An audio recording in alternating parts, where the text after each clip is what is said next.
Vozes da Vez. Oferecimento Natura Musical. Há 20 anos nos encontramos na música. Mas vamos falar de Branco? Vamos falar desse disco que me parece, e como ouvinte, eu que recentemente fui reouvir toda a sua obra a partir do seu sim, que você aceitava vir aqui no programa e ser entrevistado e a gente conversar, me pareceu que você quis recomeçar.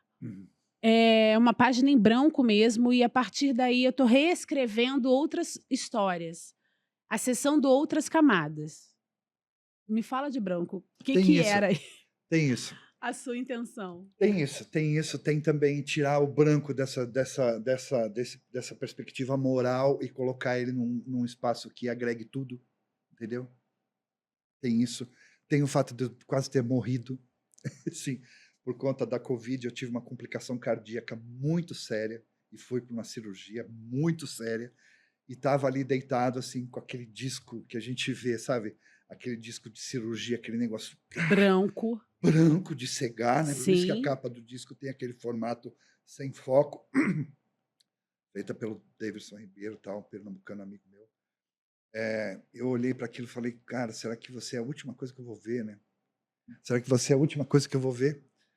E espero te encontrar daqui a pouco, né? E aí foi tudo bem, eu abri o olho, estava lá aquele negócio, eu falei, o disco vai chamar Branco, né? Então, tem esse recomeço, tá? Tem um recomeço também por conta da pandemia. Você vê, a cabeça do compositor, a cabeça do artista é uma caixa de Pandora. É uma caixa de Pandora. É uma caixa de Pandora. Então, tem também o que você falou. Você esteve no show do Escumalha. Esse disco foi super bem recebido. Eu tinha shows fechados para mais do que o primeiro semestre. Aí eu lancei o disco, foi no segundo semestre de 2016, que esse show que você foi, no Pompeia. Fiz mais 2 shows e aí veio a pandemia. Sim. Entendeu? No meio da 2018, história. né? 19, desculpe. Sim, sim. 16 foi o a pandemia fechou tudo em 20, né? Exatamente. Isso. Aí foi, então, no segundo semestre de 19, eu fiz 3 shows, aí tinha muita coisa fechada para 20, né? E veio a pandemia, o disco durou, né? Foi todo aquele terror. Quando as coisas começaram a abrir novamente, os programadores e produtores me disseram, poxa, mas esse disco é de 19, que isso foi já 22, 21, né? É um disco velho. Exatamente, eu ouvi isso. Imagino. Eu ouvi exatamente isso. Um disco que estava fresco, tinha sido super bem recebido. Até hoje eu vou aos shows, quando eu faço show, tenho que cantar coisa do Escumalha e tal. Falei, bom, tudo bem, então eu vou partir para outro trabalho. Né?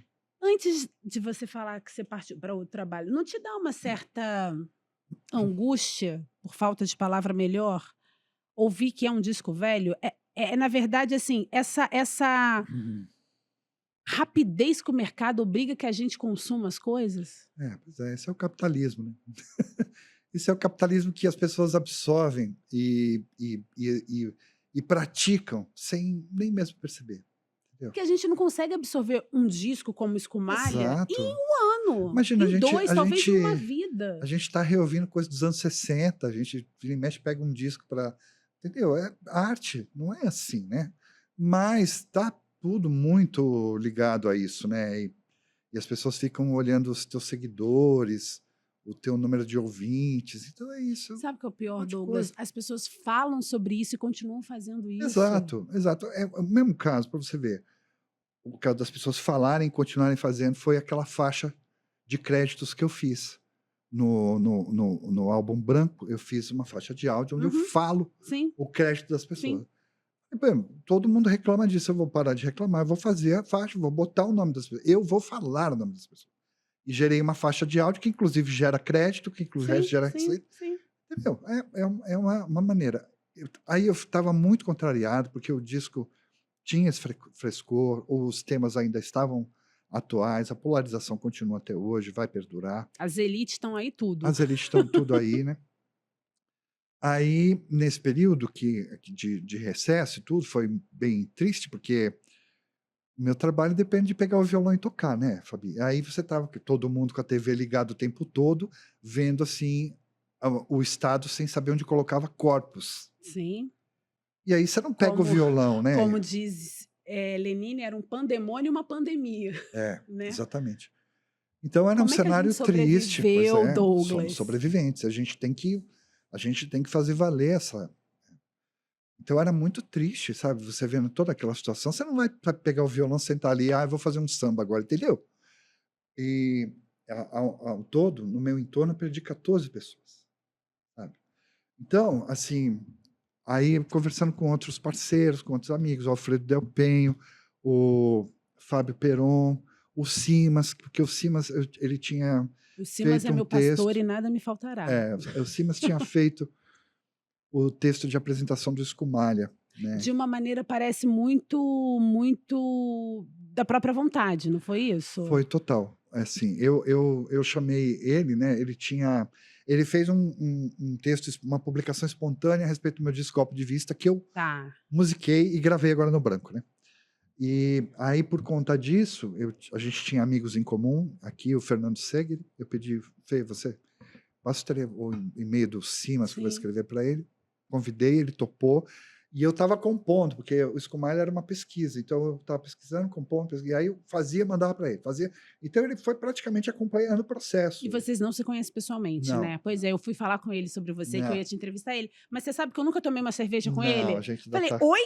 ainda vamos, uma hora vai acontecer isso, não vai ser uma só. Mas, enfim, aí ele fez um texto maravilhoso, que infelizmente pouca gente conhece por causa do streaming, né? Uhum. Só conhece quem tem o álbum, o LP, né? E eu fiz a publicação, tal, mas as pessoas não ficam ali procurando, né? E aí a gente fez 3 músicas, porque ele tinha me mandado algumas letras. Já nesse processo ele falou, vou mandar uns negócios aqui para você ver o que você acha, tal. E eu fui reservando algumas coisas, eu musiquei, fiz coisa com o Peron, fiz coisa com o Del Penho, fiz coisa com o Didio, que é um amigo que eu adoro, um grande letrista, o Zelite é com ele, por exemplo. Esse termo Zelite é cunho do Didio, é um cara que eu adoro. É maravilhoso, eu agora só falo Zelite. Só Mas falo é isso, a esse. Zelite é perfeito, né? Perfeito. E a Marcinha Fernandes, como eu vi que o disco ia ter uma configuração de parceria, eu peguei mais uma que eu tinha, que eu gostava, que era o Bala Perdida, e coloquei. Essa é bem anterior, né? E aí fiz mais 2, que são só minhas, que é o 19 de março e o Na Ronda, que eu fiz para abrir o disco, né? E aí foi isso. Aí eu vi que ali, eu olhei, falei, bom, diante dessa necessidade, dessa acusação de que o disco ficou velho, eu tenho que fazer um disco novo para poder trabalhar, porque a gente ganha mesmo fazendo show, né? E aí eu olhei esse repertório que tinha feito com esses parceiros, falei, eu tenho um disco aqui, vou gravar. Aí armei toda a estética dele e fui para estúdio e fiz o branco. A Zelite não gosta de forró, a Zelite no samba, que caô. Exatamente. É isso, o Didio fez aí, ele criou a metáfora dessas elites que capitaliza para si o esforço e a vitória de outros, para a qual ela contribuiu muito pouco, entendeu? Ou É o que a quase gente nada. chama de apropriação cultural, né? Exatamente, apropriação cultural, em todos os aspectos. O verso dessa música, que eu acho que a síntese dessa ideia é isso: a ginasta no pódio subiu, mas ralou no terrão para chegar. Não foi porque a marca tal lhe deu os tênis, lhe deu lugar para treinar, lhe deu, entendeu? É meio isso. Só que quando ela ganha o ouro, todo esse povo chega. E sabe o que é triste? Que a gente não vê luz no fim do túnel. Mas a gente tem que falar, né? Claro. Não pode deixar. Nossa, a gente tem Exatamente. boca, tem que falar. Exatamente. E aí eu queria aproveitar que a gente está falando de branco para você falar de 19 de março. Sim. Engraçado, porque eu prefiro não ler nada. E eu achei até legal quando eu falei assim, Douglas, me manda seu release. Você falou, eu não fiz. Aí eu, que ótimo! Eu não gosto. Acho que foi a primeira coisa que eu respondi, né? Que ótimo, Foi. porque eu realmente não gosto de ler. E aí eu vi o 19 de março, pensei, nossa, dia de São José. Eu tô eu fiz esse ano novena de São José, tô numa Que coisa de São legal. José. E aí eu, nossa, dia de São José, será que tem a ver? E tem tudo a total, ver, né? E aí eu queria falar um pouco com você sobre espiritualidade. Como é que isso atravessa você que tem essa história de vida tão espiritual, épica? Atravessa de todas as maneiras, né? Já começou em casa. Minha mãe, por exemplo, em casa tinha um altar. Ecumênico. Nesse altar, Fabi, tinha Buda, Jurema, Sim, Cosme Damião, sim. um elefante indiano que ficava sempre de bunda para a porta, onde você tinha que colocar moeda, Uma ruda. uma arruda, aí no chaveiro, no molho de chave dela tinha um olho grego, quer dizer, tá Sim, todo mundo ali. tá todo mundo ali. Sei bem. Então, é isso. Então eu tenho um pouco isso, assim, acho que todo mundo tá ajudando, todo mundo tá trabalhando muito, Sim, inclusive, porque a sim. batalha é enorme, né. É. Então entra de todas as maneiras. Eu no o Escumalha, o 19 de março era uma música que poderia estar no Escumalha, né, que faz parte daquela pesquisa também né, dessas coisas magníficas, lindas, sofisticadíssimas que o povo brasileiro produz por causa do abandono. Entendeu? Então, bicho, você tem Por conta da um escassez, né? gadozinho, uma terrinha, um feijão, que você vai, pelo amor de Deus, eu preciso saber se vai chover ou não. Porque eu não posso comprar mais um gado se o ano que vem, entendeu? Claro. Aí, aí se desenvolve uma tecnologia fantástica, que é consultada por cientistas. Eles têm uma conferência anual lá, sabia? No Não. começo do ano. Acontece no Cariri. Pra, Onde se pra... reúnem todos os profetas. Porque os profetas da chuva, eles têm domínios específicos. Tem aquele que sabe ler o vento. Tem aquele que sabe ler o pôr do sol. Os nossos povos originários já faziam tudo isso, né? Tinha isso. Mas essa galera levou ao extremo, né? Sim. Então tem aquele que sabe ler a barra do dia, tem o que sabe ler nuvem, tem o que sabe ler bicho, tem o que sabe ler E aí inseto. existe uma convenção anual Onde para eles ler se o reúnem, ano. onde eles se reúnem em todos, e ali tem um palquinho, é um negócio assim muito E você já presenciou? didático. Não, eu assisti só pelo. Eu, inclusive, esse ano estava no Nordeste quando aconteceu, mas não deu para ir, não. Um palquinho e o seu João sobe para falar a previsão dele. Olha, observei que na beira do rio tal, do rio tal, do rio tal, do rio tal, naquela vazante, todos os formigueiros que estavam ali saíram, subiram.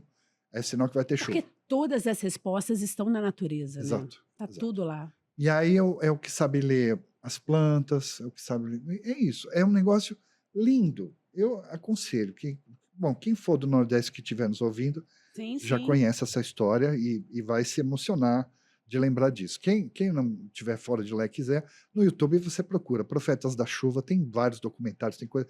É de uma beleza assustadora, sabe? E eles acertam.